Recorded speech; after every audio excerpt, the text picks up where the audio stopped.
Hello, beautiful soul, and welcome to one more video. And today, what I would like to talk about is it really the overthinking that is the problem?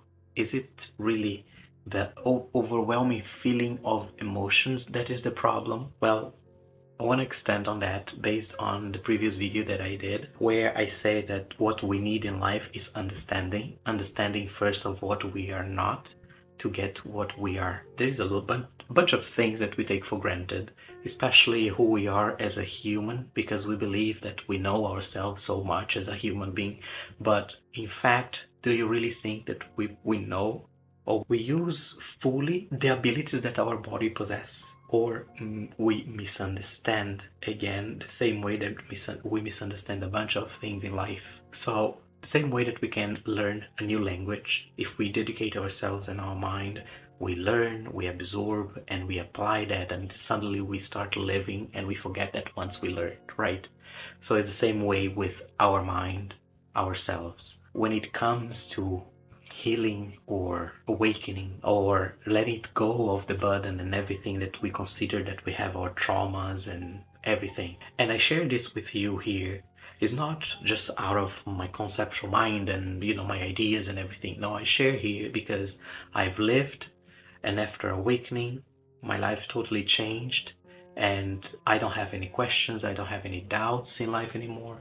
I don't have any suffering left inside of me, and it's just this peace and the love. And that's why I start this channel, because my heart start being too big in the middle of my chest asking me to start. So that's why I try to bring here every video out of my experience. But okay, back to what I was saying is that we misunderstand and we mistrust ourselves in a way, because when it comes to what we need to fix, we don't trust that we can do it, or we believe that we need tons of techniques to do it. But when it comes to studying or learning new skills or doing something new, sometimes we trust ourselves. But why we cannot trust our mind to give a direction and allow the mind to go in that direction? I mean, instead of just staying ruminating and overthinking everything, why don't we realize with honesty and talk to ourselves in a way that, look, I have all this suffering. It's been so hard to keep it. I'm trying to change and nothing's working. And nothing's gonna work most of the time, because what we try to change is an idea in our head, the identity that we believe that we are, because most of the time we think a bunch of concepts about ourselves based on memories that we've been carrying from the past. We cannot change that because they are in the past. It's like changing memories or changing a picture.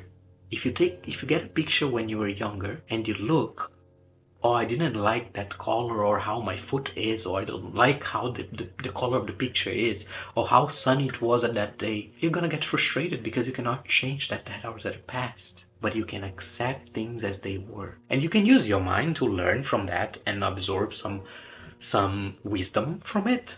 Oh, I did this choice, so I didn't have any choice and that situation happened to me, but now I have the choice to change myself, to let it go of this that I believe so strong. Because most of the time, the problem is not the negativity that happened, because what happened is we distort the flow of life within ourselves.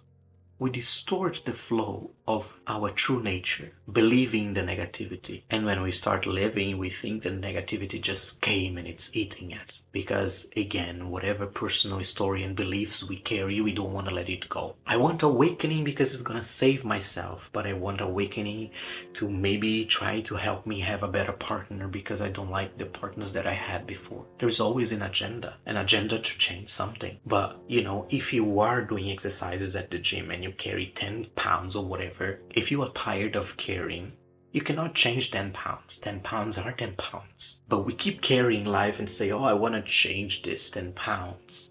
I hate this 10 pounds. Why life cannot get easier with this 10 pounds? We create a story on top of story on top of story, when the reality is just using your discernment, the intelligence in this body, and looking clearly at what you're holding. Say, you know what? This has been very heavy. I've been carrying. I learned all of this from it. I thank you for bringing back me to my senses that I'm carrying this. And now I really want to let it go. And you let it go. And I've seen some people that they just say, yes, I let it go right here, right now. And the next day I talk to them and they're like, oh, but I wanted to bring that to my dad, or I wanted that to bring and share with my partner because I feel that my partner is going to give me more attention if I bring it back. You just start caring again. And again, 10 pounds are 10 pounds. Some things in life cannot be changed, only accepted the way they are, and accept also the way we are acting at that time and that moment, even if we didn't have a choice at all. Because if life is showing you and bringing you something different and invite you to look to a new direction, stop looking at your shadows and creating story at your shadow. Sometimes it's time to you close your eyes and you feel yourself for the first time. And that's the invitation of life. Life is calling you to feel yourself again, but not to put it more things. You have to detach from all the concepts, mostly. They are not the problem, the concepts. They are there, they can explain something, and you can use it, and you let it go. But you use the concepts to try to justify and bring ideas and put on top of your identity that you think you are. Because there's something in you that wants some benefits, even if it's just to complain around. And we have to admit that. And few parts of us, it has the idea that it hurts, but it's just another idea on top of the idea. Because sometimes it's easier socially to say, yes, I'm trying to change, but it hurts so much. Because when you start living from this space of pure love, but before we get there, we have to become empty and detach ourselves from all these ideas that we keep holding and trying to justify again. And then we get there to this space of love. There is a huge shift, huge, that not everyone has the courage to be living from, because it's necessary courage in this path of awakening and be awakened to our true nature. And the shift that I have noticed in my own experience is called one thing that we learn how to fear so much socially because of society. Responsibility for ourselves, our choices, and the path that we choose to go.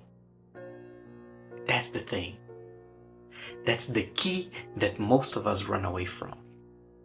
But instead, sometimes we'd rather read 10 books, thousands of books, and I want to live through that same experience as that guru or that teacher. I want to get to that point where the teacher says, oh, for me it was just a freak of light and I was enlightened. Oh yes, I want to feel that freak of light too.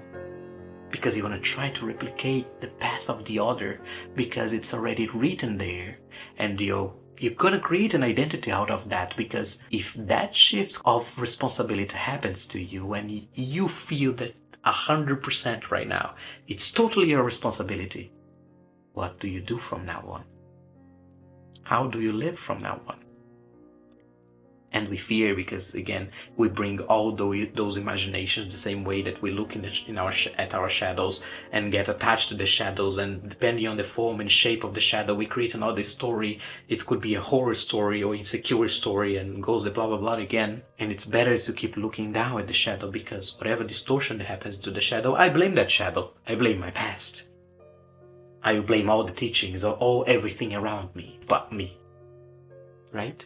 Because we have that character and that identity, poor of me. But life is asking you and inviting you to go deeper and let it go of that, because that's not suiting you anymore. That's why you have pain. That's why you have suffering. It's because you're resisting and holding on to something that does not fit or help you anymore. And that's my invitation for you. And if you want to go deeper in this, I invite you for at least the next 7 days. What you do, try to let go of everything that doesn't serve you mentally and emotionally. Or how do I do that? Not trying to find a technique or trying to meditate to change things. If it's raining right outside, we cannot change the rain. We need to accept and allow it to be. The same way, allow it to be without creating more mental noise. Oh, there's a bunch of ideas coming again. I need to change that. How do I solve this? No, detach. Become more and more empty. Don't cling to that story anymore. Stop clinging.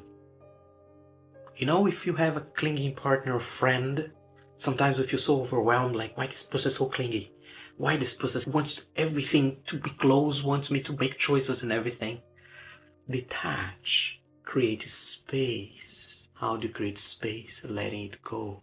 Accept things as they are. Okay, the mental noise come. Okay, let it be. Learn how to use your discernment. This is mental noise. Fine, that's totally fine. Don't look to distract yourself. Don't look to do anything. Just go through your normal life. In fact, you can also do something different. Instead, change it. Do things that you like it. Oh, instead of complaining that this is my agenda, blah, blah, blah. Oh, if I change my breakfast, how would it be? The taste of something different. Okay, enjoy this. If instead of making the coffee this way, I make the coffee this way, how do I enjoy it? Make a space for things new. Because life is invite you to make space for the seed of who you are to blossom, but not through concepts of someone else's story, and stop using someone else's story or even whatever you lived in the past as the new Bible to justify everything that's in front of you. Because every single moment is a new moment for you to realize and discern, oh, there is mental noise here. Let it be. Instead of me trying to fix everything, oh, there is emotions here. Let it be.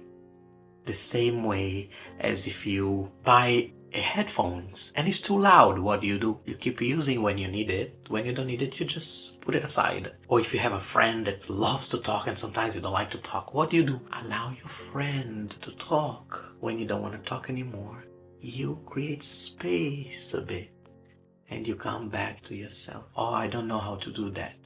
That's amazing. Don't try to get into someone else's path or someone else's experience. Find within your reality, how can you make a space for yourself? Instead of running away with fears and ideas about your pain, your suffering, what if you stop trying to nominate them as fear, suffering, emotional overwhelm, overthinking? What if you stop judging them? What if for the next 7 days you stop judging every single thing in front of you, from the thoughts to your emotions to your surroundings and life itself? That's my invitation for you. Thank you for being here. Thank you for watching this video until the end. And don't forget to like and subscribe. And if you feel that you have any questions or if you'd like to share something, feel free to share here in the comments. And maybe I can transform that into a video and we can talk a bit more. Thank you again, and stay as peace itself, because that's who you are. You just don't remember yet. See you next time. Bye bye.